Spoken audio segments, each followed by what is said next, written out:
Good evening. Good evening. Good morning. Good morning, Professor. Good evening in my time. Right. Professor ستيفن, thank you so much for joining me in this meeting. It's such a lovely and beautiful chance and opportunity to get to talk to you. Please allow me to introduce myself, and I hope that you had a very delicious coffee because I already made mine. I'm going to have another one. I'll finish this and then go get more. Sure. My name is d.وليد. I'm a PhD student at Babylon University, and we are so obsessed with your theories, especially when it comes to acquisition theories and your opinion in language acquisition and language learning.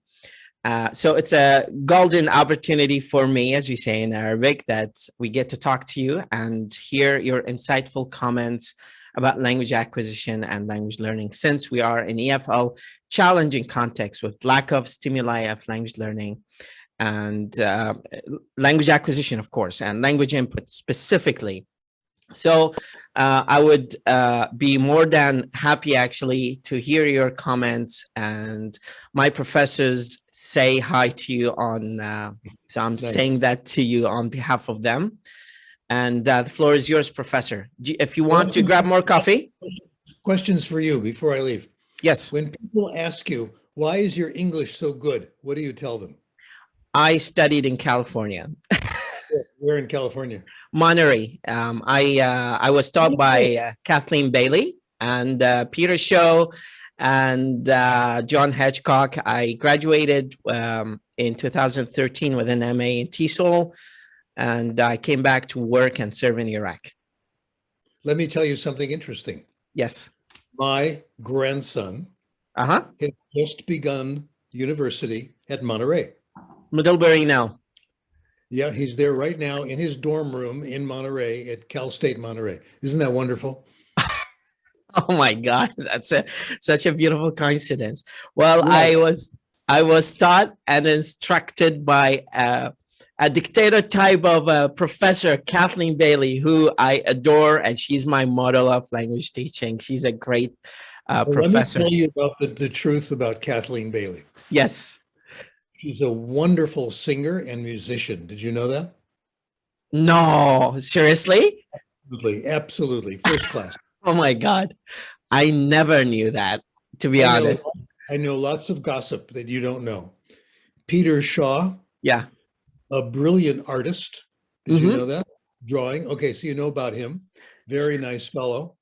Who else can I tell you about? Who else did you study with? John Hedgecock, Gene Turner. Hedgecock I knew quite well. Yeah, a long time ago. So when we were all young. Yeah, when I came to California from New York, long time ago in the early 80s, I was at USC, and these people were graduate students at UCLA. We all got together for seminars and workshops. So I got to know them pretty well. Kathleen Bailey was really good for the group, etc. So you did very well. That's a good group. Yeah, there's such a great elite, actually, of professors, especially Professor Professor Peter Shaw. He always talked nicely about you, and he always recommended us to read your work. We were planning actually to pay you a visit in San Jose, but it was really hard because of the pre-departure preparation back in 2013, and there was some chaos going on in Iraq. So we had to book our tickets and return back as soon as we graduated in August 2013. But it's a great opportunity actually to bring these memories back and always talk about the kind of work that we did with them. And I'm always in touch with them. Any other languages, if I can interrupt you? Do you speak any other languages? I speak Arabic and I speak English. I've learned basic Spanish when I was teaching Hispanic community in Pacific Grove in California back in 2012 and 2013.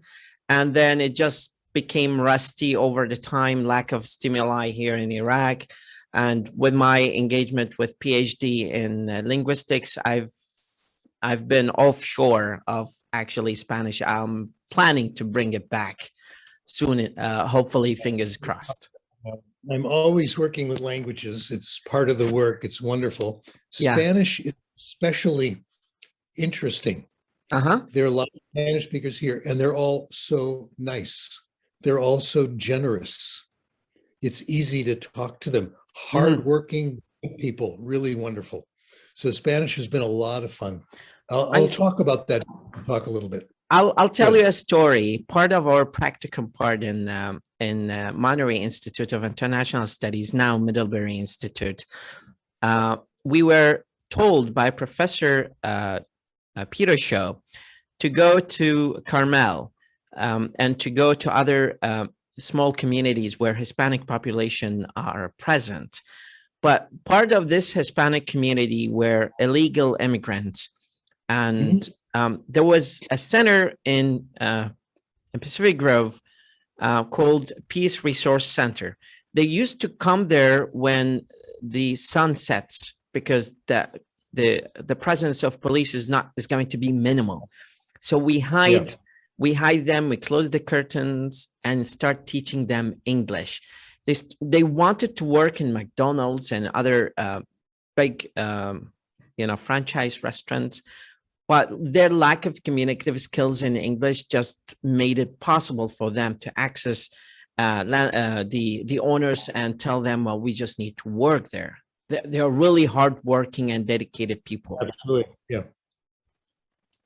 Well, I have documented a few videos of me teaching there. If you like, I can share some when the meeting is over. Okay, I'm going to go get some more coffee. Sure. And just to answer your question, yes, you may interrupt me with friendly questions. Say it again. You may interrupt me with friendly questions. Sure, definitely. Okay. Sure. Enjoy your coffee. I can wait. Oh, I'll tell you the coffee story when I get back. Lovely. Okay, great. Okay, here's the story. Yes. I grew up in the 1940s. Coffee was considered evil. Everybody thought it was bad for you. We didn't know. My mother was addicted to coffee. Every morning, my father would bring her a cup of instant coffee. Oh, gosh. And we all felt, Mom, you can't do that. It's not good for you. And I never had any coffee at all until I was 24 years old. Oh, my God. Yes. I was teaching in Ethiopia. Okay. And my life was not successful.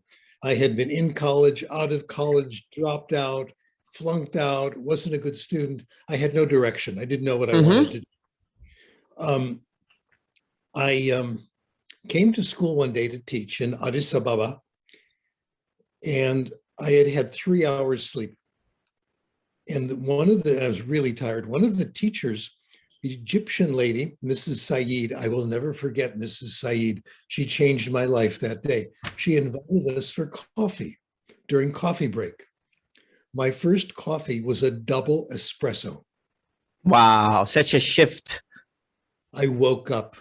Coffee does not make me nervous. It makes me normal. That was the beginning of my life. Okay. After that, everything was easy. I've been drinking coffee since then. I finished teaching in Ethiopia. Thanks to my mother's help, I was admitted to graduate school at UCLA. The rest is history. All because, and when I got back to Ethiopia, my mother and I went to Starbucks, and I got her all the new coffees, and she loved it. She drank coffee after that for another couple of years while she was still with us. And every cup of coffee I have now, I think of Mom, and I am drinking all the coffee that she did not drink, that she denied herself. Oh my God, such an adorable deed. One of the reasons for my success. So it gives you a jitter. Never. We say in Hebrew, l'chaim. Okay. Great. Life.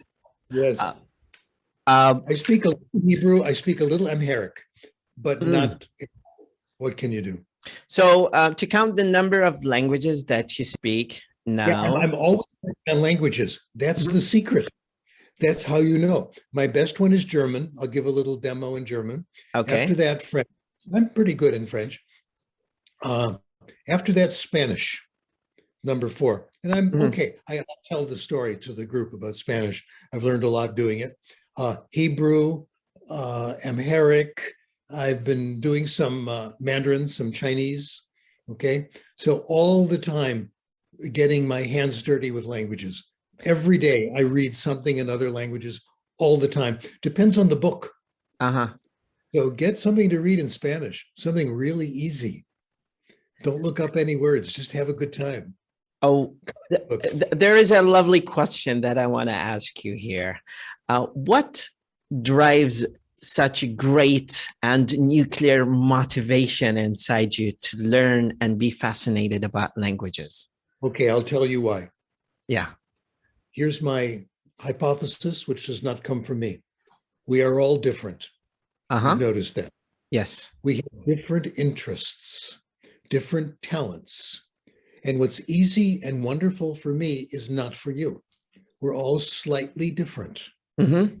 Happiness is finding your path, finding what you are good at and what you want to do and what's fun. Someone once said, when I'm writing, I don't feel I should be doing something else. That's me, languages and doing this work. Mhm. Other stuff, I'm just as incompetent and boring as anybody else. So Ethiopia was very good. 3 things happened. I discovered coffee. I met my wife. She was teaching at the same school. We're still married 55 years later. Okay. And I found my path. Great. Eric, I found what I was supposed to do. And we're all different. School thinks we should all be the same. That's nonsense. Mhm. School should help you find your interest. Okay. Well, That's the explanation. that comes to the next debate, actually, whether schooling is sufficient to learn languages or not. Yeah. What's your comment or what's your take on that? I'll give you a clear answer. Yes and no. Let's talk about it during the talk. That's a good one. Okay. It's such a great and lovely discussion that we can flexibly move around in the discussion. And to be very clear that the idea of talking to you and sharing your thoughts without restrictions on any path is going to be the beauty of this conversation and this interview. Just one comment that when I'm not looking directly at the lens, I'm looking at you on my screen because I'm recording the meeting on a separate camera on a different corner. So when I'm not looking at the camera, that does not mean I'm not paying attention to you here. Okay, I got it. Okay, about the talk, I do have a prepared talk. Yes. That's fine. Okay, I can do that. Mm-hmm. But I don't mind being interrupted, etc. I will cover everything. Perfect. I won't, and I'm going to assume that people have a little bit of background knowledge. Okay. Sure. And just to give you one more comment here, that this conversation, this interview is going to be translated into Arabic later on. So I'll add the subtitle down in the comment section and also in the video. And I will add part of the slides that you are talking about on the screen later in the post-production process. So this meeting is just the raw interview where you are going to be given the floor to present anything that you want without any interruptions. And I'll be taking a few notes. And once you're ready to start the conversation, I'm going to stop talking. I remember one book that Peter Shaw recommended is How to Teach While Your Mouth is Shut.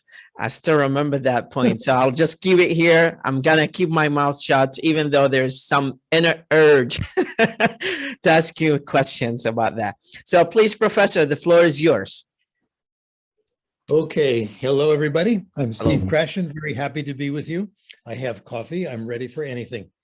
I'm going to talk today about fiction, otherwise known as stories, otherwise known as literature. I think this is a powerful way of acquiring language, focusing on fiction. I want to tell you how I got interested in using fiction.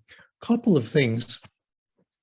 It started all about, 25 years ago. I live about 40 kilometers really from the Los Angeles area, from Santa Monica.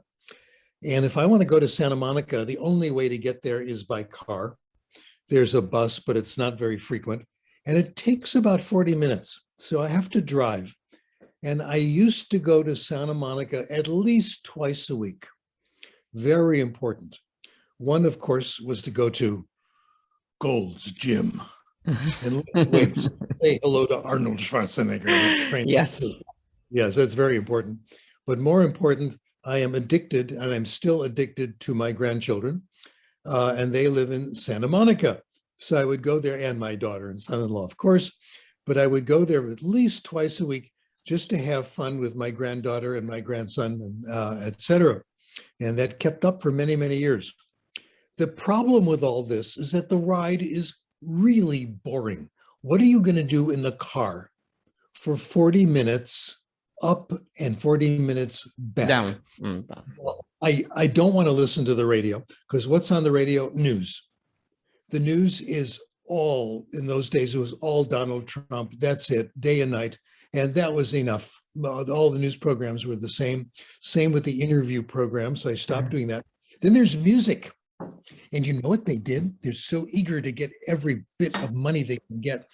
All the good music is on separate programs, and you have to subscribe. You have to pay. Otherwise, the music is horrible. So I didn't do that.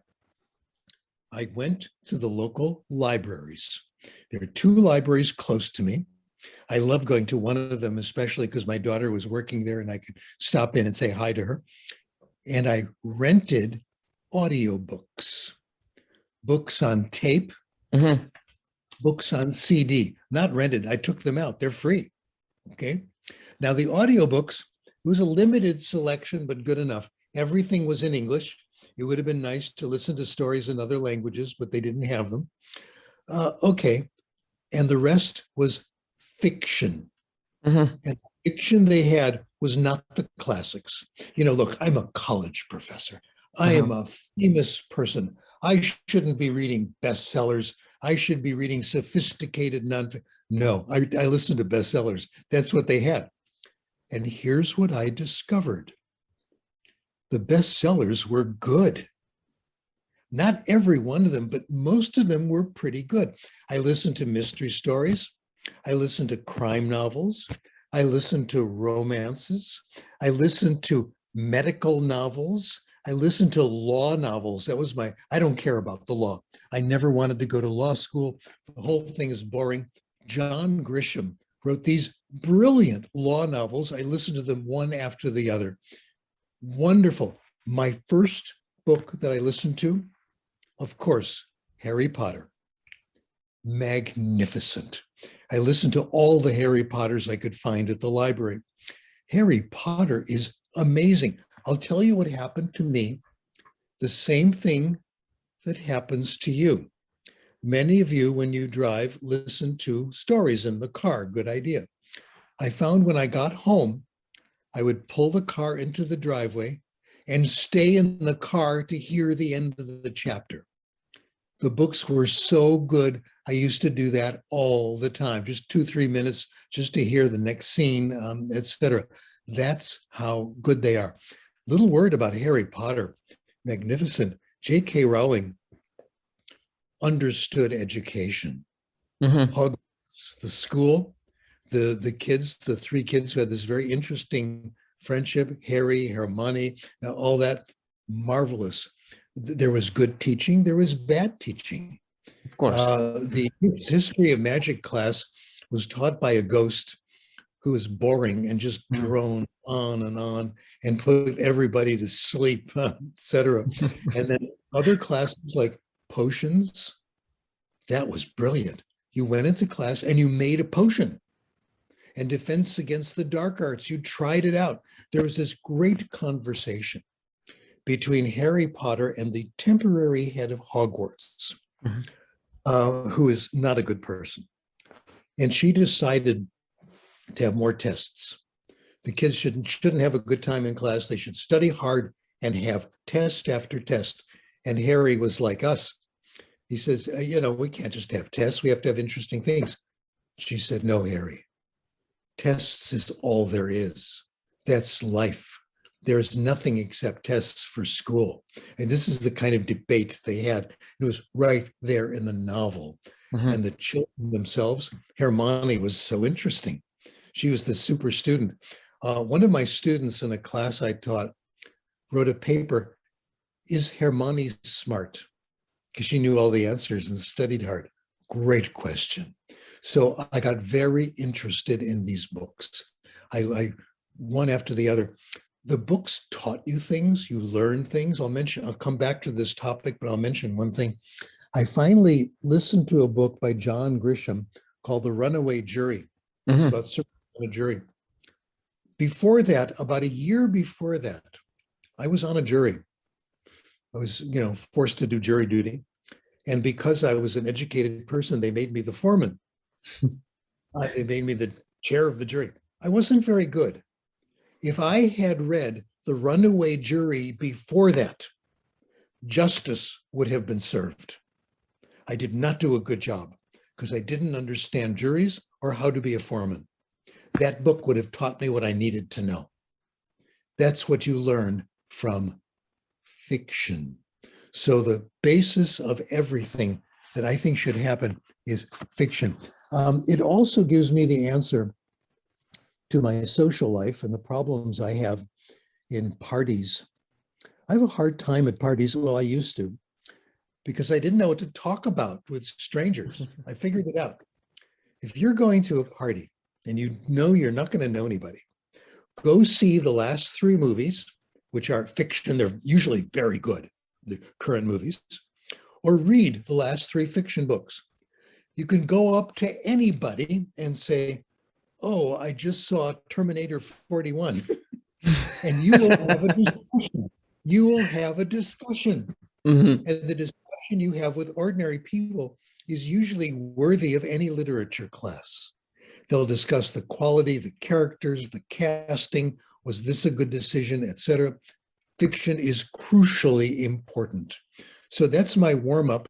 I want to spend about 7 or 8 minutes reviewing the theory first, just to make sure we're all on the same page, as they say. Perfect. I want to go through the hypotheses very, very quickly, and I'll be going back over them. Mm-hmm. It all begins with a fundamental idea. There's 2 ways of getting better in a language. You can acquire language, you can learn language, and they're different. Acquisition, we sometimes call the natural way, and we sometimes call it picking up a language. It's subconscious. While it's happening, you don't know it's happening. After you have finished acquiring, you don't know the knowledge is in your mind. It's there. Acquisition is very powerful. We are very good at acquisition. We are just discovering that. It's the way we get better in languages.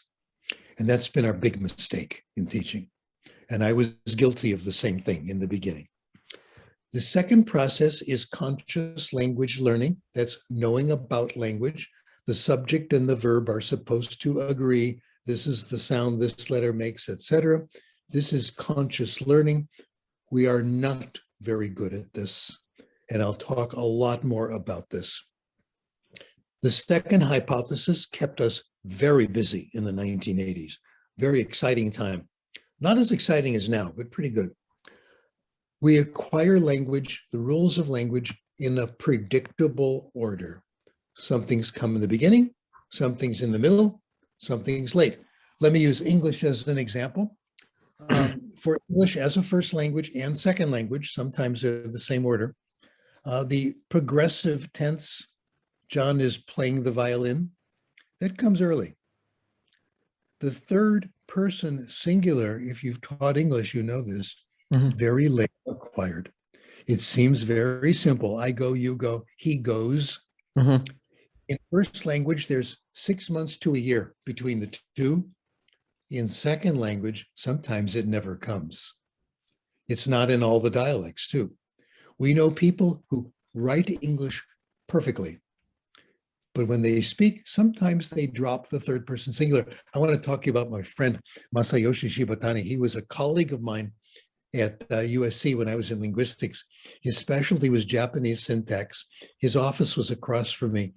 He did his dissertation on Japanese syntax, but he knew everything about English syntax. And I always asked him questions about English grammar. He always knew. Dr. Shibatani knew the rule for the third person singular. He had known it since he was 10 years old. Okay. He knew more about English grammar than anybody in California. He made mistakes when he spoke. He would occasionally drop the third person singular. That's fascinating. And he was really good. His English was excellent. So that's the natural order. Some amazing facts, important facts. Number one, you can't change it. Mm-hmm. Sorry. You can drill third person singular all day long, but you can't change the order.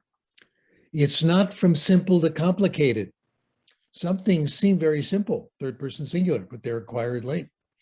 Some things are very complicated, like the progressive. It's early acquired, okay? And it's not the syllabus. 1981, I gave a talk at the TESOL meeting in Los Angeles. I was already very famous, so lots of people came. There was standing room only. Actually, there were only 10 chairs in the room and 12 people came. So it was standing room, okay? And I made this announcement. We have the natural order. Let's teach along the natural order. Wrong. The natural order is the result of acquisition, not the cause. We'll see more about that later.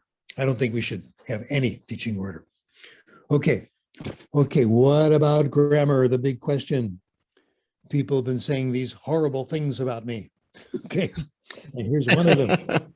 Krashen says, never teach grammar. Teaching grammar is evil. Teach grammar, go to jail.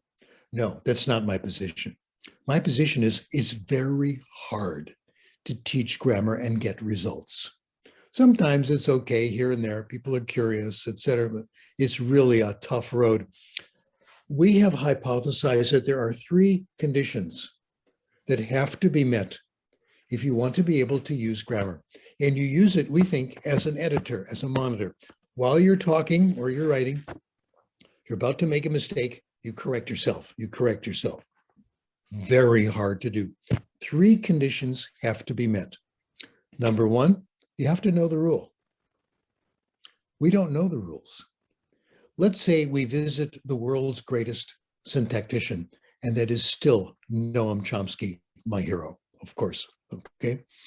Noam Chomsky knows more about English grammar than anybody in the world, okay? He has been looking for universals by doing deep analyses of English grammar. So the correct analysis will lead us to universals. That's good strategy. He doesn't know all the rules. He says, we have only described fragments. That's true. So the best grammarians don't know all the rules. The best grammar books don't have all the rules, okay? The best teachers can't teach all the rules. We don't know them. The best students don't understand all the rules we teach and don't remember them. So this is hopeless right away. Know the rule is a very severe constraint. Number 2, if you want to think about rules while you're talking, you can't pay attention to what the other person is saying. That's your true. attention away. You wind up planning your sentence while the other person's talking. Terrible. I used to do that. Then you come off with a perfect sentence and it's not relevant anymore because you weren't listening. Number 3, it takes time. We don't have time during normal conversation to find all the rules, bring them up, apply them. So 3 conditions: know the rule, think about correctness, have enough time. They are satisfied in only one time in our life, when we take a grammar test. When you take a grammar test, you study the rules, so you know the rules, or maybe you should, maybe you've forgotten them. You're thinking about correctness, it's a test, and you have time. It's usually a written test. Just a moment. Okay. Gesundheit. Is this how it is said in German? Yeah, Gesundheit. It's also Yiddish, so it's okay. That's one of my other languages. I speak Yiddish once a year on the telephone with my cousin in Israel. Uh-huh. Isn't that wonderful? It's really wonderful. Yiddish, the language of our parents and grandparents. It's great. It's so much fun. Anyway, so we have found that even when you give people a grammar test, they don't think much about grammar. It's not there very much, even when the conditions are met. So this is hopeless. Okay, that's grammar. Now we have to talk about how we acquire language. Here's the big moment. We acquire language in one way. Well, let me stop here and give you a quick language lesson, then I'll tell you. I'm going to give you 2 lessons in a language you have heard before. Maybe some of you can speak, took a class. I'll give you 2 quick lessons. You can tell me which lesson is better. Lesson number 1. Wir werden jetzt anfangen, Deutsch zu lernen. Und ich möchte Ihnen voraussagen, dass nach meiner Meinung Deutsch ist eine sehr schöne Sprache. Und ich hoffe, dass Sie alle sehr viel Erfolg mit Deutsch haben werden. What do you think? Good lesson so far? If I kept talking to you like that, would you pick up German? No. No. How about if I slowed down? That wouldn't help. How about if I repeated it? How about if I wrote it out and you could see it and all, and you copied it? None of those things matter. Here's lesson number 2. Das ist mein Kopf. Kopf. Verstehen Sie Kopf? Ja. Hier sind meine Ohren. Ohren. Ich habe 2 Ohren. 1, 2. 2 Ohren. Und hier sind meine Augen. Augen. Ich habe 2 Augen. 1, 2. Hier sind meine Brillen. Ja, meine Brillen. Und sind meine Zigaretten. Ich habe keine Zigaretten. Zigaretten sind nicht gut. If you understood lesson number 2, not every word, but just a little, you acquired some German. Now the big secret. We acquire language when we understand it. That's it. The best kept secret in our field. We acquire language not when we understand every word, but when we understand really anything, we acquire it. Now, the conditions for acquisition to happen are amazing. Number 1, acquisition is effortless, no work.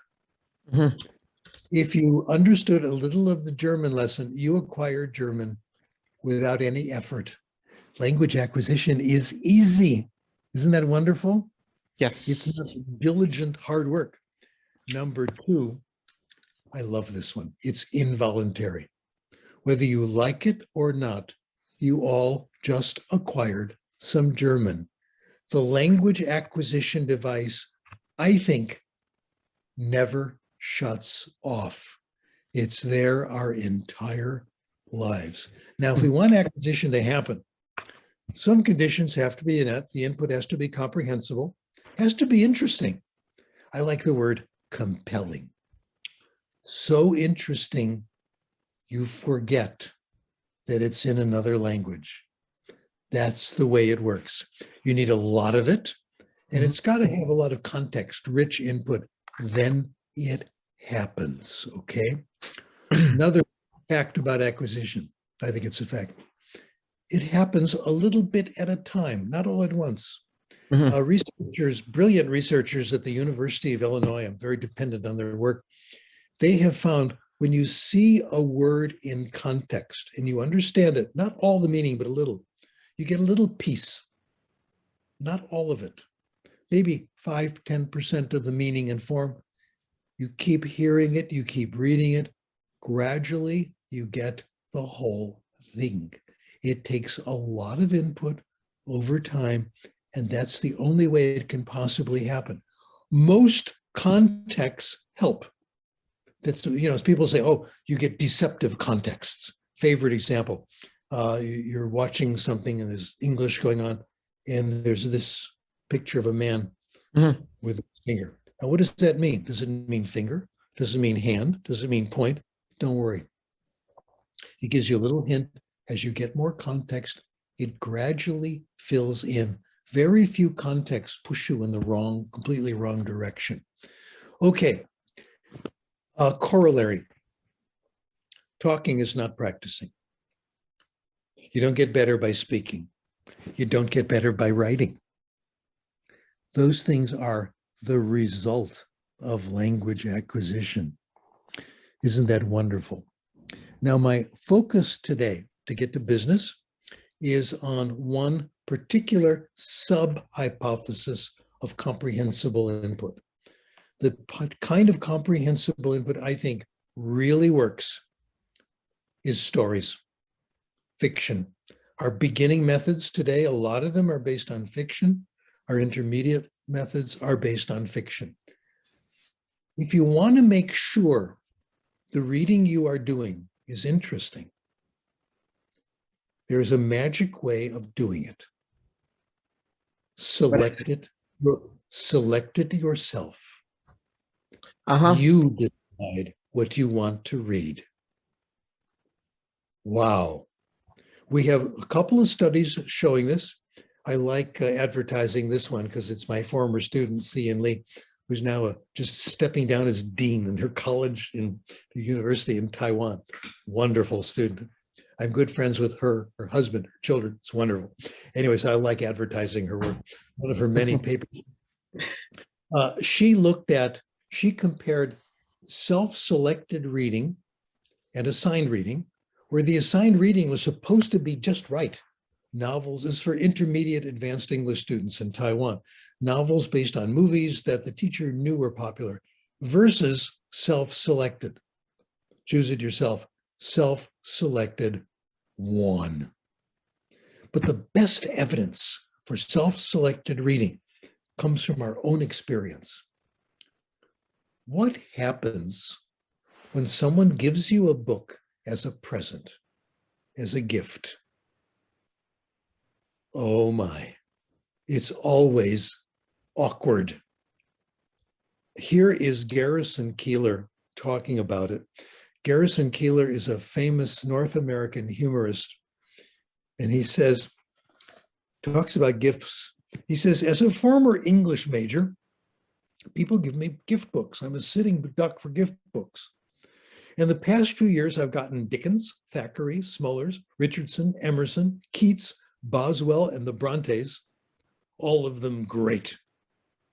None of them ever read by me. All of them now on my shelf, looking at me and making me feel guilty. Gift books, presents, are assigned reading.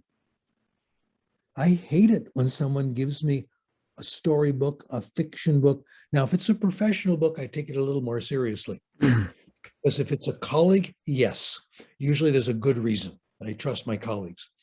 But in terms of novels, where I have this Garrison Keillor shelf of all the books people have given me as gifts, and I feel this like Garrison Keillor, I feel them staring down, making me feel guilty. I'm not going to read them. Now, I will accept fiction books from one person without question. When he recommends a book, I read it immediately because he knows me better than I know myself. He's always right, and that's my son. He always knows. He says, Dad, read this, and I do, and he's totally right, okay? But in general, no. We want to select our own books. When I am telling you some stories about me because I think they're true of you. When I was in secondary school in English in the United States, we had required reading. We read the classics. One year it was American literature. One year it was British literature. I read the books. I took tests on them. I passed the test. I passed the test. Guess what? I don't remember a single book I read in secondary school. Not one. They're gone. It was absolute torture. I'm sure they were wonderful. It was not for me. What I did when I was in secondary school, I went home and I read what I wanted to read. I read science fiction, and believe it or not, I read baseball stories, which were absolutely wonderful. Guess what? I remember all of those books, every single one. I have this friend, Seymour. Seymour and I, before COVID, and we're going to start this again, we met once a week and had coffee, and we reread baseball stories by a guy named John Artunis. Absolutely brilliant literature. And we discussed them, etc. They were as good today as they were when I was a teenager, some of them even better. And I remember every scene, everyone. So the self-selected reading is what counts. Our goal, I think, is to bring students to the point where they can select their own fiction. Now, let me review for you why people disagree with this, why people think fiction is not a good idea. We need to assign nonfiction, okay? We're very serious. I have 4 arguments, and I'm going to answer them in the rest of the time. What we want for our students is not everyday language. We want them to have academic language, the language of school, the language of science, the language of history. That's number 1. I agree, we want that, but we'll talk about it. Number 2, fiction doesn't give you knowledge. It gives you a story. Nonfiction gives you knowledge. That's better. It does not make you a mature thinker, as nonfiction does. We call this habits of mind. One critic said, a public library should not provide people with flabby mental nutriment, strong stuff, okay? In fact, one person said, it's not because, it's not they're reading, they shouldn't be reading so much of that stuff. They shouldn't read it at all. It's bad for them. Also, if we allow them to select their own books, they'll just stay with easy books. Kids are lazy. All these arguments are wrong. Let me answer them. Number 1, academic language. Guess what? It's all there in fiction. Academic language is there. Don't worry about it. Here's a study done by my former student, Jeff McQuillan, published in the journal Reading in a Foreign Language, year 2020. He analyzed the vocabulary in Harry Potter novels, the 7 Harry Potter novels. He found that Harry Potter novels have a great deal of academic language. There's an official list of academic words, okay, that they use for preparation. If you know these words, you're ready for, higher education. About half of them are there in the Harry Potter novels, and they repeat over and over, so you have a good chance of acquiring them. Another study by Jeff McQuillan, he looked at 22 novels for young people, Twilight, Nancy Drew, all those, Sweet Valley High. If you read them in 1 year, you'll get nearly 40% of the academic vocabulary you need for school. They're there, you'll pick them up. My favorite one is a science fiction study. 1 year of reading science fiction, you'll get most of the vocabulary you need for all areas of science. Wow, this makes life so much easier. The studies also show that for vocabulary in general, fiction is better than nonfiction. Whoa. Study done at the University of London. There's a group of people in London who have been looking at the same people over time since they were, 2-3 years old. And the last time they gave them tests and talked to them, the subjects were 42 years old, okay? They met with them once every few years, gave them a little test, an interview. I don't know how old the researchers were, okay? Anyway, last time they gave them a vocabulary test, native speakers of English vocabulary. What did they find? They asked them what they read. Reading fiction resulted in more vocabulary than nonfiction, at least what they call middle-brow fiction. This was independent of how much reading they did when they were younger, independent of their vocabulary when they're younger. It's how much reading they were doing at age 42. So when I get to be 42, I'm going to start reading. How do you like that? It can help you at any age, okay? Okay. So the reading it's very good. So number 1, you get academic language through fiction, you get a lot of it. The second, doesn't give you knowledge. Yes, it does. Fascinating. This is research that's been done in English as a first language. An eager graduate student, this is a terrific research topic.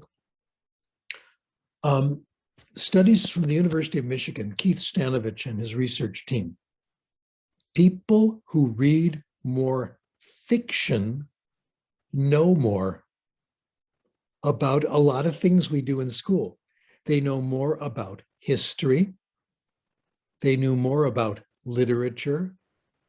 They know more about science. They know more about practical things. That's what happened to me in reading the law novels. I got to tell you about my cousin Evelyn, okay? My cousin Evelyn, Sure. I've always been very close to Evelyn. When she lived close by, she was my mom's best friend, really nice aunt-niece relationship.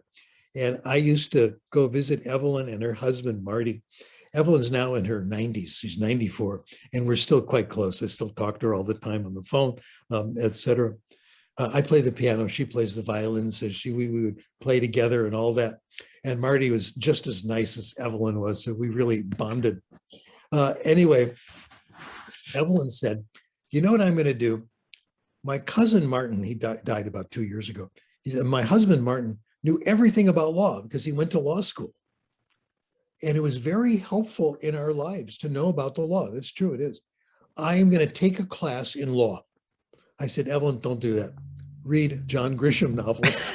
I've been sending her John Grisham novels, okay? I'm ordering them. She loves them. We agreed you read 10 John Grisham novels, it's a year of law school. Okay, just a little note here. Would reading fiction make the person the second Catch Me If You Can character? Oh yeah, you are there in the book. You are absorbed in the story. Yeah, I'll talk about that. You become, that's why you know so much and meet so many. You meet more people in fiction than you'll ever meet in real life. Definitely. Yeah, good point. Very good point. Okay, so it gives you knowledge. Mm-hmm. It also gives you, and here we go, habits of mind. Here's the quote. Terry Gross, a radio personality, very good in LA. You're learning to be somebody else, learning to see the world through their eyes. You find out more things. One young man wrote an article about this.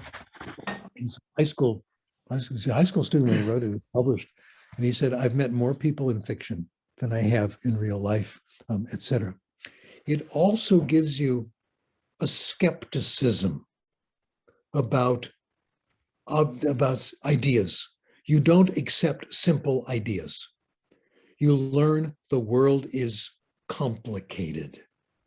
Simple ideas, like, I won't mention names, build a wall between the United States and Mexico, raise tariffs with China. Simple ideas that just absolutely didn't work at all. You need to find out more about the world and study, be skeptical. You learn this from fiction. You learn the world is very, very complicated. I want to read you two quotes. One is from Barack Obama.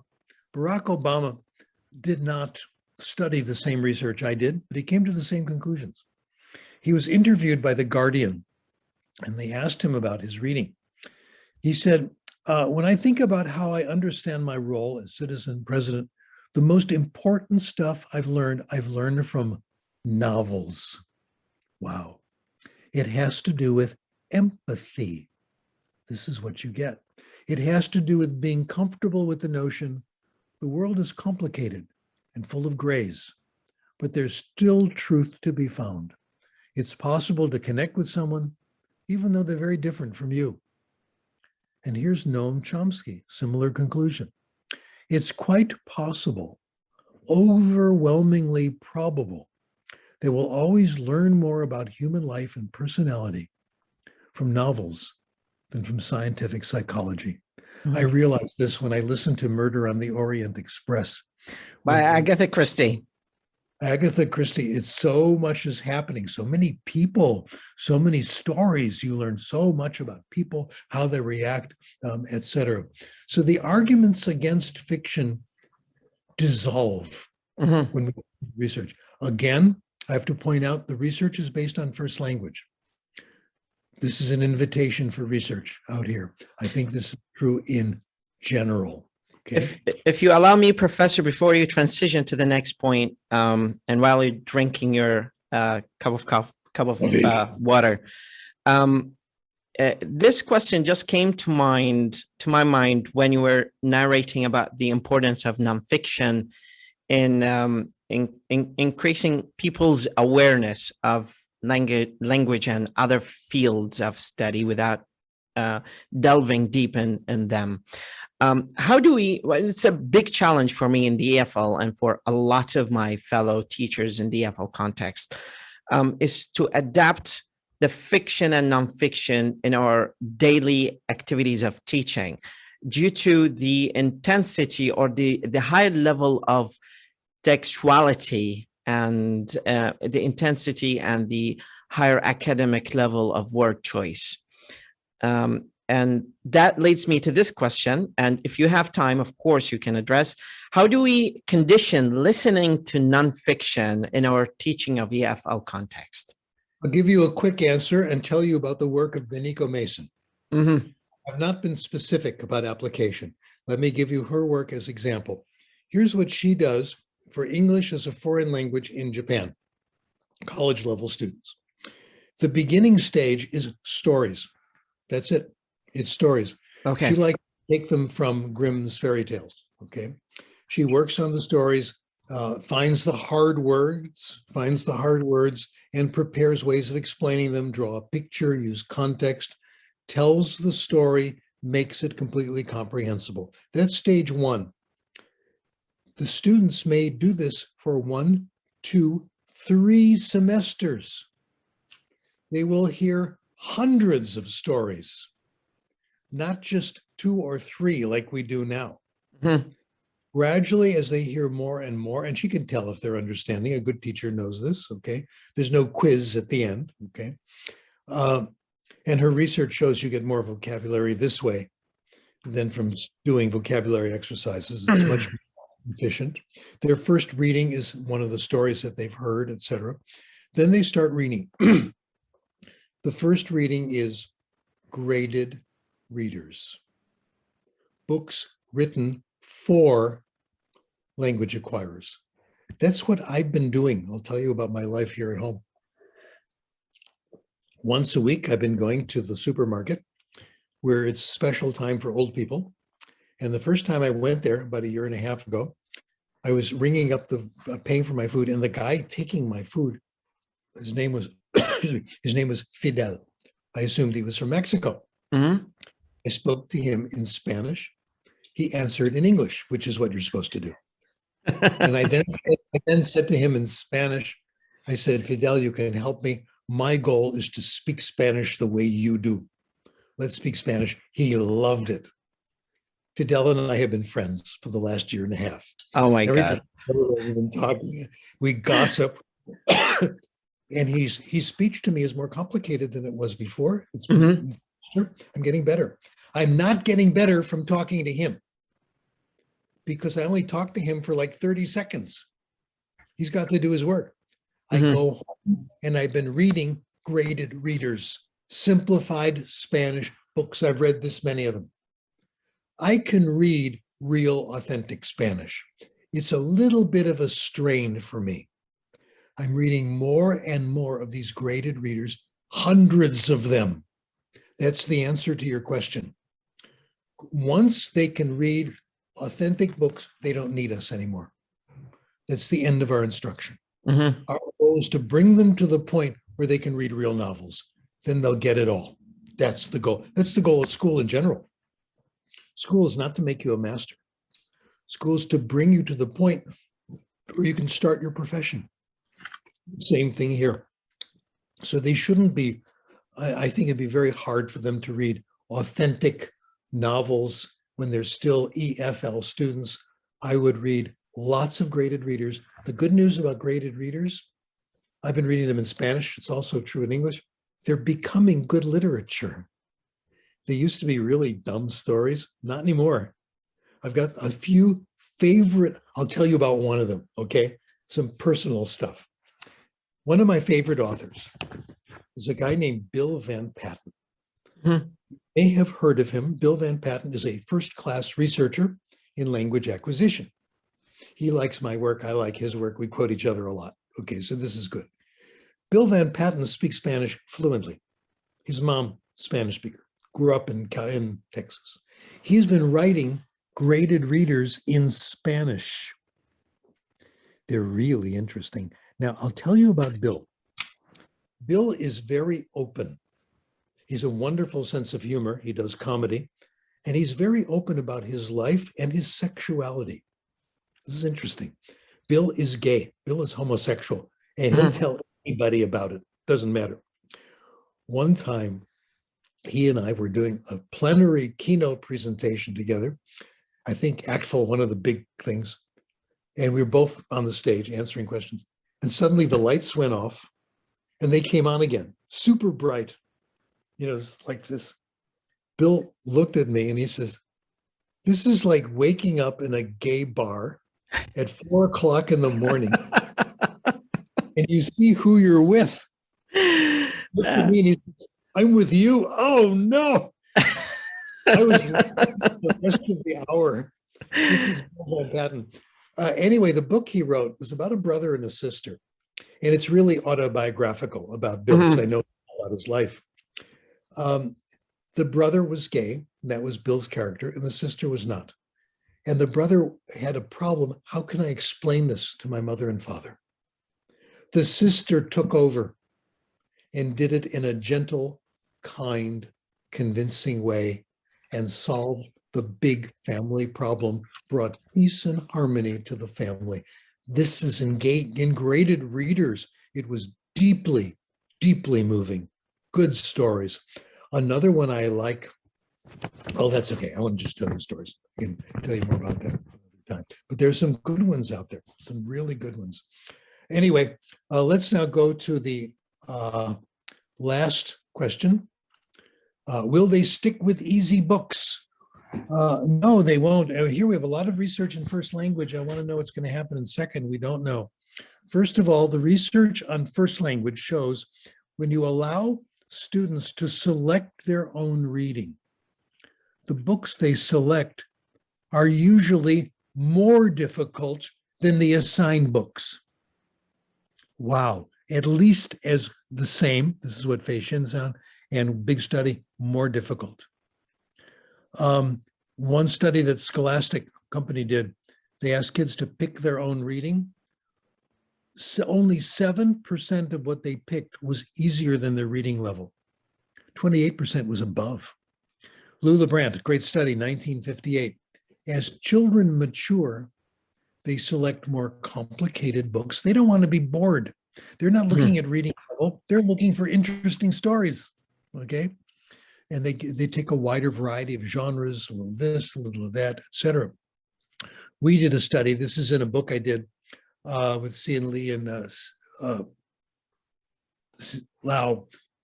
We looked at part of this. Christy Lau, we looked at students in Hefei, China. We were there to do this.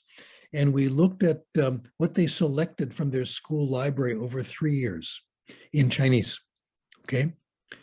The books taken out of the library from grade 3 to grade 6, they read more, and they read more sophisticated books. They read more complicated books.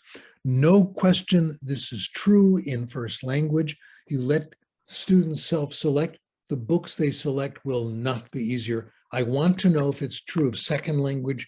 There's a good research project. I'm going to bet that it is once they reach the stage of being able to read authentic books. I do a lot of reading in other languages. I certainly don't look for easy things. I read a lot in French. I read a lot in German, science fiction, because I like it. I never look at reading level, et cetera, because I'm already to the point where I can read authentic reading. We don't have to worry about this, okay? I also read narrowly. French science fiction, I read one author because I love his stuff, and his books are big and thick, et cetera. Okay, I want to come to the epilogue. If this is going to work, Students need access. The big deal now, in my mind, libraries, libraries, libraries with trained, competent librarians who will help our students select books. They'll find out what the student likes, what they're interested in, and give them a choice. This is what Beniko Mason did. As they moved on, she would show them books at the next level. Take what you like, okay? And you don't have to finish it. You can try another one. You need lots of books. She had access to a library of graded readers that contained 5,000 English graded readers. Wow. Isn't that delicious? Isn't that wonderful? Definitely. Wow. Yes. And the leader of research in this in first language, Keith Curry Lance. Keith Curry Lance has done studies on this. Schools where the library has a qualified librarian and a really good collection of books, reading scores are higher. There it is. For children of poverty, the library is their only chance. That's where they're going to get books. Not from home, not from bookstores. I had no problem, okay? I grew up middle class, comfortable, lots of books in the home. My life changed when I was 9 years old. My sister got me my first library card. Even though I had access to books at home, that made a huge difference. So libraries, libraries, libraries. This is the secret of success. Okay, that is my message today, ladies and gentlemen. Thank you so much, Professor, for this lovely and insightful introduction to language acquisition and the patterns of language acquisition, especially for second and first language learner of English or other languages. I've got some of my questions written here, but we either answers. Go say ahead. it again. You have questions, I have answers. Yes, definitely. But some of these questions we either accidentally or indirectly addressed, you kindly addressed during your presentation. One of them was how do we condition listening, especially with the density of the text, especially some writers are accused of, boasting their skills of writing by choosing very high academic level of expressions.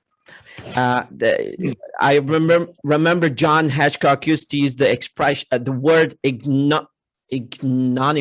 I think the word is ignominious, to describe this pattern of writing that is not geared to English learners or second language learners or readers, but to native speakers who have very high capacity in language learning. The second question that I have on my list here: how do we adapt the audiobooks that you mentioned, part of your story, to teach in EFL context? Especially here in Baghdad and Iraq, we have big community of learners of English, especially this generation that is exposed to ton of online audiobooks and YouTube channels that present different kind of lessons in English. Good. Let me do both of them. Complexity is a big one for me. It underlies a related question. Why don't more people know about theories of language acquisition? How come they don't know about comprehensible input and all this stuff? There are three reasons. One of them is the writing style, just as you mentioned, exactly. What we call the tortured prose of academic language. It's horrible. People who write this stuff are just, in my opinion, just showing off. They're not trying to communicate. So this is a real problem. My solution is to write simple articles, keep it comprehensible. I hope more people will do that. Sometimes they do it in order to be safe. It's so complicated, no one will understand it, and then they can then say anything they want and feel good about themselves. Okay. So that is a big one. The other one is the articles are generally too long. No, I don't have time to read all the stuff that comes out, and that's all I do all day. I'm retired. And I can't get through all, you read a journal comes and the first article is 60 pages and the guy doesn't present the idea until 30 pages. No. And the articles are expensive. Nobody can afford them. Unless you are a member of a university library, first class, that gives you privileges, you can't get at these. Nobody can read them. So I have one way around this. Articles number one should be short. 3 pages, 4 pages. That's what my articles are these days. If you don't understand the 3-4 pages, you're reading the wrong article. Back up, read something else. Okay, until you're. An article was published in the journal Nature a couple of years ago about the double helix. The diagram for DNA. Yes. Yeah. Watson. I downloaded it. It's so clear.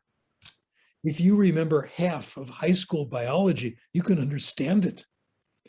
That was a brilliant model. There wasn't a long introduction. The conclusion was one sentence. Not you do this with your life, you could do that, but keep it short, stick to the point. So that's number one. Use clear language and make it inexpensive. All of my papers are now open access. They're all free. I am not writing any more books because nobody can buy them. They're too expensive. I can't afford the new books in language acquisition, the collections. They are always at least $100 American, usually $200, $300. I don't have that kind of money. I don't know anybody who does. Only libraries, and you have to be at the university if you want to use their library, okay? So this is ridiculous. From now on, short, comprehensible, free. I think if something is for the public good, for the common good, it must be free, and that means scientific. Let me tell you how to find stuff. First of all, if you can, follow me on Twitter, Krashen. I announce new articles and I announce what my colleagues are doing every so often. You can go to my website, sdkrashen.com. D is for David, my middle name, and I have lots of my articles posted. My colleagues are now doing the same thing. Amazing. Okay? Go to Backseat Linguist. You'll get Jeff McQuillan's articles. Okay? And they're short, to the point, and just wonderful. My colleague Beniko Mason has benikomason.net. Her studies are there. Nushan Ashtari does it with her stuff in bilingualism, heritage language, etc. Most of us are doing this now. We hope this will change. This all began with a British mathematician who decided he was going to boycott the journals. He says, we do the work, we do the editing, we get no money. You get all the money, and it's so expensive. Yeah. You see one of my papers and you decide, it's in a journal, and you decide you want to order it. You can order it through the journal. It's usually $40 American. The author doesn't get the money, the publisher gets it. And I'll be really personal about this. Bill Van Patten, my buddy, and his colleagues have written a series of papers about me. They're quite nice. I like them. All the criticism back, and I wrote not a rebuttal, but a response. They were published in the journal Language Learning. I could have made them open access if I wanted to pay them $1,000, which I don't have. Okay. You can order it from the journal, and it's $40, $50, etc. I have posted it on Twitter, my website, etc. So you can find it there. Okay. This is the way. There are also several illegal downloading services. Find them. I think they're a good thing. Yeah. To force change in our society. Okay. So I'll close with one more story. I'm very often asked to review papers, which I like to do. People reviewed my papers for journals, so I do theirs. I then made an announcement about 5 years ago. I will only renew papers that are 5 pages or shorter. I haven't reviewed a single paper in 5 years. Wow. It's up to the senior scholars to do this first, then become more acceptable. Short papers, short papers. It's killing the profession. We're now to the point where we have no research profession anymore. We've killed it with expensive papers, long papers, etc. Of course. Okay. Professor, thank you so much for this lovely and insightful introduction to language acquisition and your tips and recommendations regarding language acquisition and the best way. I, to be honest, started recently doing some audiobooks of the common Iraqi short stories that are written in Arabic, and I'm translating them into English, and I'm just posting them on my page on Facebook. I'll definitely share one of them from the Iraqi folklore that I interestingly translated by myself from Arabic to English. I'm not perfect at translating that, but I try my best to just render it as approachable of kind of a content by English learners. This is a great opportunity to talk to you, Professor ستيفن. Thank you so much. Excuse me, sorry. Audiobooks, you asked me about those. Yes, definitely. I think they're wonderful. They're comprehensible input, more of them. You don't have to listen and read at the same time. Mm-hmm. Just relax and enjoy the book. Everything will get better. Definitely. Definitely. Thank you, Professor, for your lovely presence here and lovely and insightful comments and insightful recommendations for EFL and ESL learners of English. It's such a great opportunity to talk to you. Please stay in touch. I'll definitely send you an email later on to brief you about a few things that we need to work on. And also I'll send you an edited version of this video, hopefully once it gets done with the subtitle and the translation into Arabic that comes later. Great to talk to you, Professor. Thank you for your lovely time. I hope you enjoy the rest of your lovely day in California, and looking forward to talk to you very soon. Okay, thank you very much. You've been a very good host. I appreciate it. Thank you so much, Professor. Stay in touch and have a lovely day. Bye-bye. Bye.